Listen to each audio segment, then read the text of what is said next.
Distinguished guests, dear awardees, ladies and gentlemen, it's an honor and a true pleasure for me to share a few thoughts and a few words with you. I would like to keep this as short as possible so that we can all proceed to the main purpose of this session, which is the recognition of the awardees and the distribution of awards. When I was asked to serve as the jury chair for this year's Retail World 40 Under 40, I accepted it without any hesitation. Not for the title, not for having to spend over 7 hours from 10 a.m. till 5:15 p.m. with my fellow juries on a weekday and conduct some 60 interviews, but as a sign of gratitude and for giving back to the society the blessings that me and my family had been bestowed upon. India is at a turning point in its development. The potential for a brighter future for the generations to come is undeniable. However, realizing that potential is not a foregone conclusion and a certainty.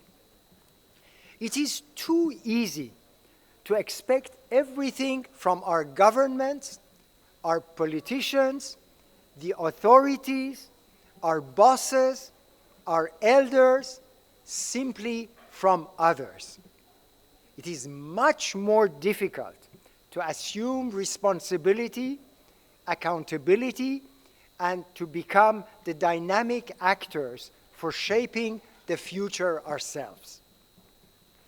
This starts at a very, very early stage and age, and at a moment of our lives when it is influenced by values we acquire and later practice and the objective we set for our lives.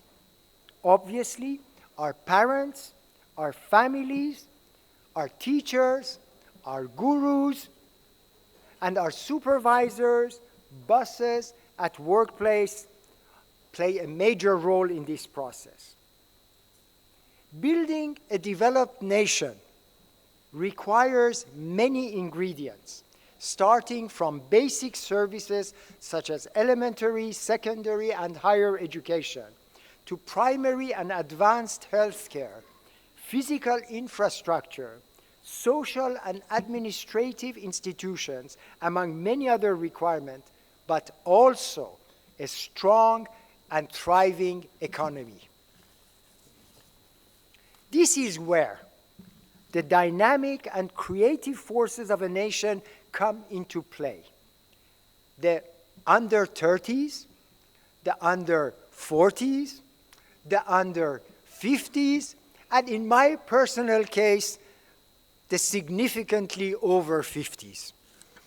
This is where we need researchers, entrepreneurs, manufacturers, logisticians, service providers, infrastructure providers, and obviously retailers.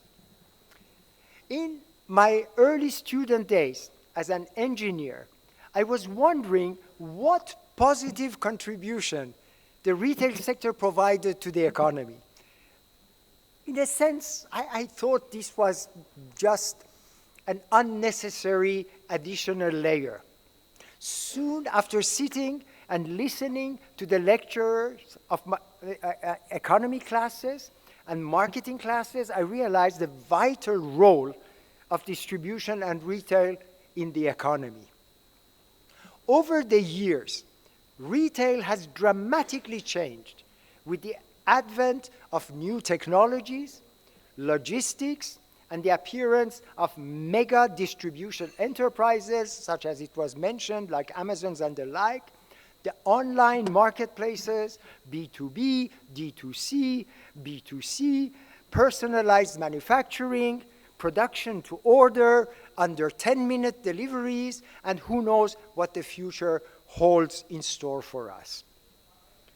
Events such as this one, organized by the Business World Group, are definitive positive contributions to understanding and developing the sector besides the excellent networking opportunity they represent.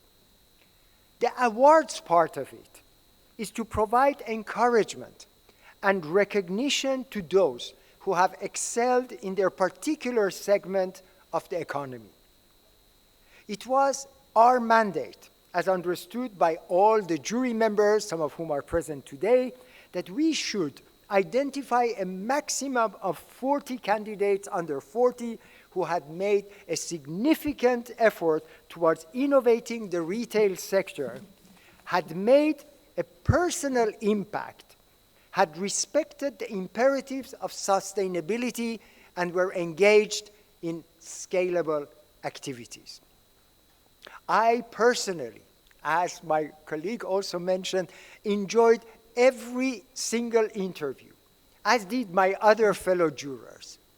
We learned from the candidates, put sometimes tough questions to them, and came to collegial decisions as to the final list of the awardees, which was less than 40. That speaks for the quality of the selection. Everyone, all of us, love to be recognized for his or her accomplishments in all walks of life. This is very human. Each and every one of chosen candidates at tonight's ceremony deserves his or her award solely thanks to their personal achievements, without any trace of favor or particular treatment. Those who did not qualify for the awards are no less important. They shall have their opportunity again in the years to come.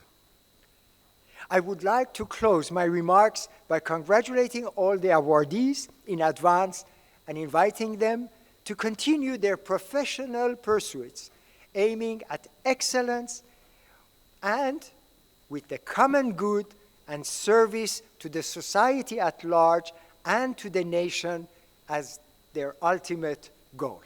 Thank you so much for your attention.